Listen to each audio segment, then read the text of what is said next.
Okay, just before we close on commitment, I'd be completely remiss if I wanted to talk about commitment and heart and courage, and I didn't at least mention some of the pitfalls as to what happens when we make the transition from middle school to high school, sometimes for commitment, and for some of us when we make the transition from high school to college.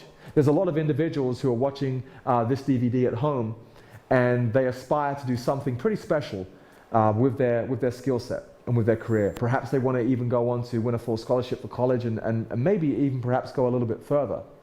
But there are dangers. It's very, very important that we can help ourselves to avoid these pitfalls in regards to the commitment and the passion we feel for the game if we understand some of the pitfalls.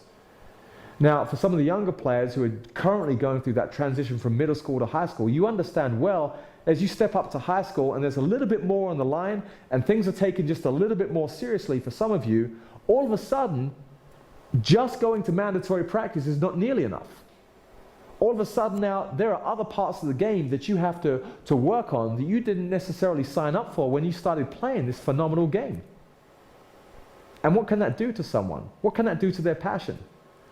Well, for some players, they let it slowly suck the passion from their gut as they're making that transition from middle school to high school, and now their coach is perhaps a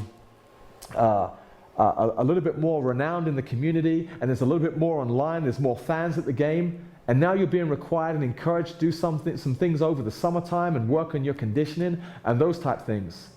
The danger is to let the demands of the game slowly suck the passion out of the game for you. And when you make the transition from high school to college, it's even more severe, because something very unique happens in this transition from high school to college.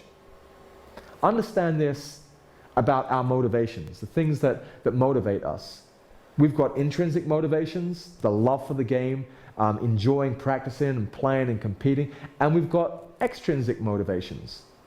Individuals that have a high level of expectation on us, or individuals that demand certain things of us, and there are extrinsic rewards such as a championship trophy and so on and so forth. The interesting thing about making the transition from high school to college, and this is very, very important because it is an under-researched and under-discussed area. When you make the transition from high school to college, there is going to be a bit of a transition where you're no longer going to be just motivated by the love you have for the game, but now there is an exchange of services for an athletic scholarship, a monetary scholarship. So what's happening here? The research shows that when you take motivations which is pure and just intrinsic and it's all voluntary, and now all of a sudden there becomes a few extrinsic factors. All of a sudden now it's an exchange for services for scholarship money.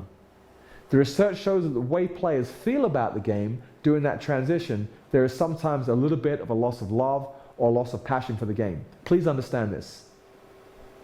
It is always a choice on the part of an athlete as to whether you have diminished passion and diminished love for the game. Always a choice. You can't blame that diminished love and diminished passion on a coach and the system they're running and the amount of playing time. Why? Because the game itself hasn't changed. You may not be getting the playing time that you would want, and part of your happiness is based on that. But the game itself has not changed. Here's what I always encourage athletes to do, especially the older athletes, more mature athletes in high school and certainly in college. What three words would basically describe why you play this game, why you love this game? Is it challenge? Is it opportunity? Is it skill? Is it competition? Is it thrill? Is it joy? What would be the three words that would most closely describe why you love this game, why you started playing? It is critical that whatever three words that are in your mind, and certainly would encourage you to put them on paper, you find in every practice situation you could possibly be in any competitive situation in a game, you find the beauty of those three things in that situation. And forgive me for getting a little philosophical on you. If we're saying that commitment drives the entire ship, that it's the most important one of those 4 C's, then we need to do everything we need to do within our power to be able to ensure that we maintain that love and passion for this beautiful, this great game, even when things get hard, even when the role that you want to play is not the role that you're playing, even when your life was defined by just mandatory practice and now you have a whole lot of other things being required of you. it is important we remember why we fell in love with this game. And trust me, those reasons, you can find them in so many different aspects of just practice and elements of a game. Sometimes even when you're not playing.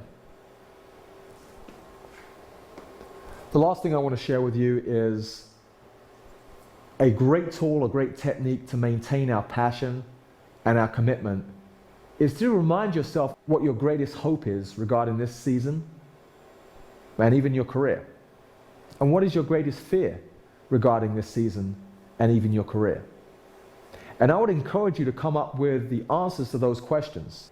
And I want you to write one hope and one fear based on you as an individual, and one hope and one fear for the team, based on this season and your entire career at this level. Greatest hope, greatest fear. Now, why would I ask you to do that? I think that hopes can be very inspirational, and I think that fears can sometimes slap us out of that apathy on occasion we might feel, because commitment bridges the gap between our hopes and our fears. What makes one happen versus the other? What would help us ensure that one comes true versus the other scenario? It is commitment that actually gives us that transition. It actually bridges the gap between one or the other. The greater our commitment, the further we move away from our fears and the closer we move to our hopes. The more consistent our commitment and our work ethic, the less we have to worry about fears, the less likely they are to be realized, and the closer we actually get to some of our true hopes and some of our true aspirations.